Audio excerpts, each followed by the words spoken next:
Greetings, Dragon Ball fans, and welcome back to Piccolo's side of What If Raditz Recognized Him, where we follow Piccolo's view of events after being so rudely interrupted as he practiced his de-Gokuifying moveset in some random wasteland. In the last part, we saw the group head to Otherworld via the detestable method of touching Kami's arm, as he in turn moved them from realm to realm almost instantaneously. There, they met King Yama, who took exception to Piccolo's presence until he was asked to compare King Piccolo's ledger of victims to Piccolo Jr.'s. Instead of having the reincarnated soul inherit the debt of past lives, there was now a separate notebook, which so far only had about a dozen entries in red. With King Yama then dismissing them, mostly because they weren't dead, and thus not technically his problem, they ran into the minor roadblock of them not being dead, and Snake Way being very, very long. So long, in fact, that their still mortal bodies would likely die of starvation well before they actually got anywhere. All was not lost, though, as a certain repeat customer, Krillin, was informed by King Yama that, again, they aren't dead, so the, air quotes, rules do not apply. Kami eventually figured this riddle out, and after some prompting from Gohan, they're just gonna teleport there. Just gotta swallow that bile back and take hold, Piccolo. Existence flickers again, and then Piccolo feels a truly strange sensation. His grip on Kami is mercifully torn away, as his arms are yanked downwards. Moments later, the rest of him follows, and he can taste grass and dirt in his mouth. Eventually, he realizes that his eyes are still open, and he starts to look around. Next to him, he can see that third eye of Tien fluttering away, his other two eyes being buried in the dirt.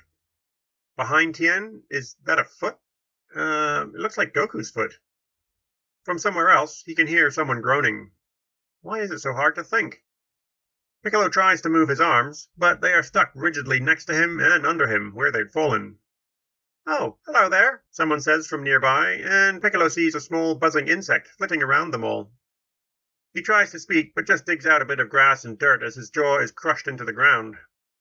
He spits it out, barely, and when he again tries to use actual words, all that comes out is a groan and a wheeze. There are then more voices and some laughter, and a large black and red robed figure walks around them all. After maybe 20 minutes of struggling, resting, and struggling again, Piccolo finally has his arms in position to push himself up. Another 10 minutes of trying, and he is still flat on the ground. He'd actually managed to get his head up that last time, and look around for a moment before collapsing again. Of course Goku was doing the same. No, scratch that. He was doing better. He was sitting up. Still straining, but able to lift his head up. Damn him, always so quick to get back in the fight. Summoning everything he can, Piccolo pushes himself up, and with his arms straight, he pulls his legs in and rolls back, sitting up. Ha! He did it! He's sitting up too! Take that, Goku! Where is Goku? Damn it, he's moving? Crawling, but still moving. Curse him! Oh, well, I guess that's not so bad. He's focused on his boy, that delightfully curious Gohan, who'd landed on his back. Next to him, Piccolo notices that Tien's third eye is now looking around, trying to see what the others are doing. It pauses on Goku for a moment, then moves to Piccolo, and Piccolo feels that there's something in common there. Some sort of understanding. If Goku can do it, then damn it, so can they. With a groan that approaches a cry, Tien then hauls himself up as well, and promptly falls down on one side. At least his face isn't being crushed into the dirt anymore. He also tries to say something, but the words don't seem to be able to get past the struggle to breathe. There is more stirring now from Krillin, Yamcha, and, where's Chaozu? Piccolo looks around carefully, then spots the small man, a few meters away, standing upright, with a large round man, that insect thing, and is that a monkey? But how is Chaozu standing up? Piccolo looks back down at Tien, and then over at Chaozu, and he hears the start of a chuckle from the three-eyed man. Also hearing this, apparently, Chaozu turns and slowly plods back over to them all. So, he's not fully functional either. Well, that's a relief. Chaozu then introduces them all to King Kai, Bubbles, and Gregory, and explains that what they're feeling is the equivalent of 10 times Earth gravity, something that apparently Goku should be sort of familiar with, him being a Saiyan after all. Yeah, that's fascinating and all, but the question burning its way through Piccolo's tongue is, how is Chaozu standing? Oh, well, he's pretty small, so doesn't weigh much. Yeah, that's not how this works. Oh? Oh, right. He's also using almost all of his psychic strength just to keep himself upright. He's basically trying really, really hard to fly straight up, and using his legs for the rest. It's a pretty odd sensation, actually, trying to fly, but, not.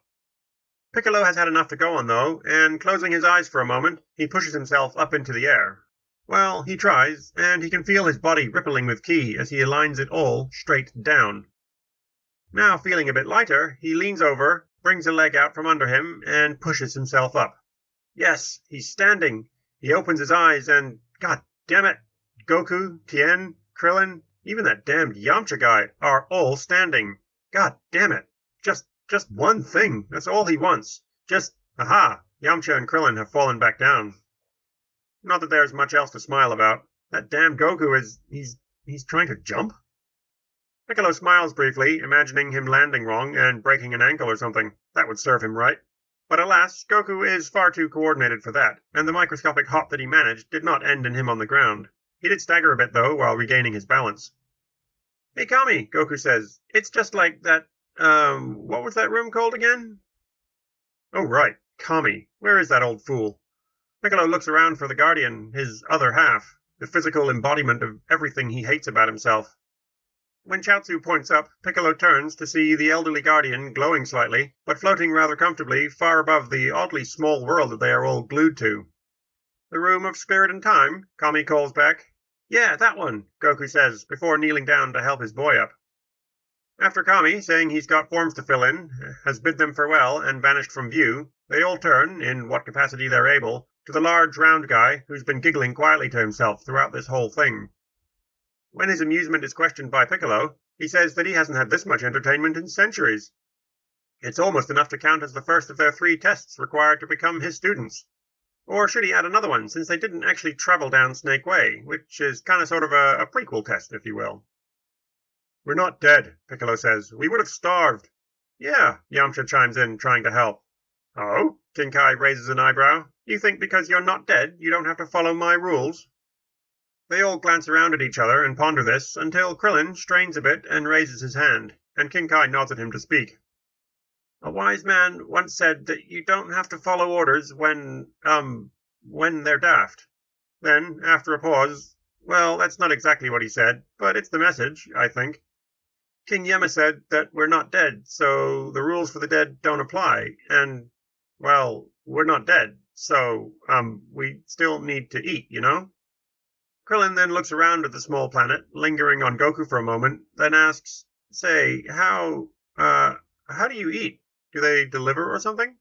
Yes, King Kai says, they deliver. How much? Krillin asks, again glancing at Goku. King Kai also glances at Goku, and then, after a moment, gets a funny look on his face. He calls out to Gregory, that insect thing, and, let's see, him, Bubbles, Gregory, Tien, Krillin, Yamcha, Gohan, Goku, and of course Piccolo. That's double, plus double again for the Saiyan appetite. So 4. No, make that 6 times as much food. Oh, and maybe a gallon of mineral water for the green guy. Yes, per day. No, he won't cover the costs. What is he, made of money? Well, they'll just have to take that up with Yemma. He let them come here, didn't he? Oh, yes, King Kai giggles. Yemma will be so pissed. It's brilliant. It'll get him back for that cherry incident over a century ago. With the food situation cleared up, King Kai then says that he'll forgive the, cheating on the first test, but they still have to pass the next 3. Number 1 is to make him laugh. Is he for real? Make him laugh? What kind of training is that? The group of them glance back and forth for a while, and then Krillin steps forward. What do you call a nearsighted dinosaur? After a suitable pause, with King Kai's antenna twitching slightly, Krillin, now standing just a little bit straighter, says, Do you think he saw us? There is an audible groan from Yamcha, who had already fallen over again, though maybe the joke was why. King Kai, though, smirks, and then chuckles a bit, nodding. That's all? Really? From where he's laying on the ground, the otherwise timid little Gohan calls out, What do dogs and trees talk about? King Kai walks over and looks down at the boy, and asks, What? Bark, the boy says, and sits up, slowly but surely, as his father supports his head. King Kai immediately starts to chortle, and then nods. See, if a child can do it, what's the big deal? Yamcha then drags himself back to his feet and plods over to the Kai. He leans in and whispers something that makes absolutely no sense to Piccolo. What is so funny about a naked person? And why do their women even care? Well, whatever the humor of that was, King Kai certainly found it. The others all ask what the joke was, but Yamcha glances at Gohan and then says that he can't say it out loud. There's kids here. Piccolo just shakes his head. Humans are so weird, and apparently quite disgusting. When King Kai turns his attention to Chaozu, the little man ponders for a moment and then says, "Why are tomatoes red?" There's another pause and another meaningless punchline that had the needed effect. "They can see the salad dressing." Tien struggles for a while, but then Yamcha whispers to him about tuna fish, and Tien does his delivery, much to the amusement of King Kai. "You can't tune a fish." "What? Of course you can't. Fish don't sing." Goku then also struggles, but eventually comes out with, "Why did the chicken cross the road?" And because it was too far to walk. By this point, Piccolo has had enough. "I have had it with this monkey business," he says, and turns to walk away. Not that he had a destination in mind, but just to get away from all this foolishness. He's only taken one step, though, before King Kai is rolling on the ground laughing. Piccolo stares back at him for a moment, trying to figure out what he's on about. After a few minutes to compose himself, King Kai can finally explain. This is all about Saiyans, right? Get it? Saiyans? Saiyan business? Oh, come on, monkeys? Saiyans? You get it? Goku chuckles a bit nervously, if Piccolo is any judge, and Piccolo himself just shrugs. Saiyans are like monkeys. Oh, okay then.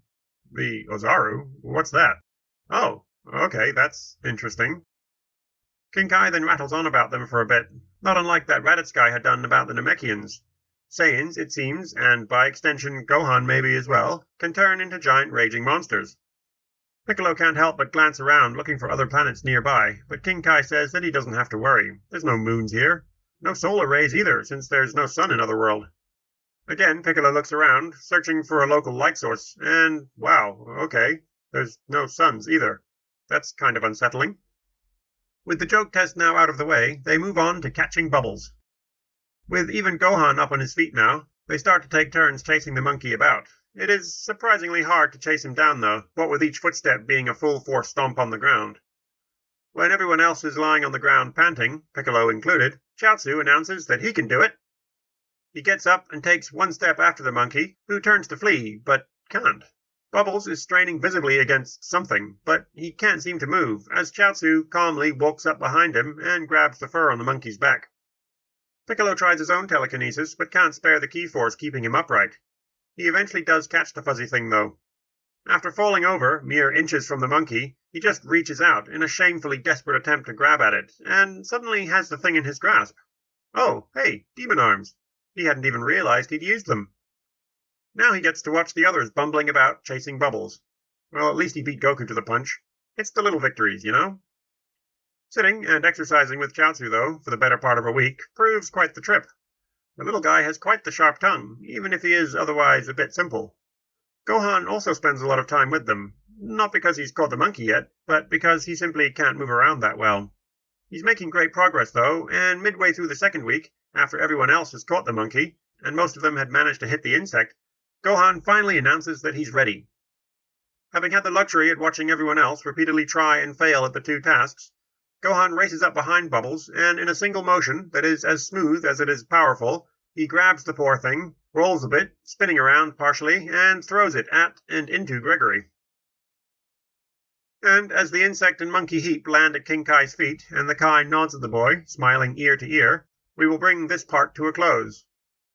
It seems everyone has not only acclimated to the high gravity, but have now also passed King Kai's tests.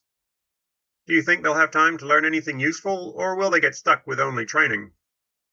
Can Goku, a guy who learned the Kamehameha in mere moments, manage to pick anything useful up from this King Kai guy? How will those quintessential power numbers be boosted over their time here? They skipped the Snake Way trial, but seem to have landed on their feet, so to speak. Will they make it in time to be of use to other people and planets against the Saiyan menace?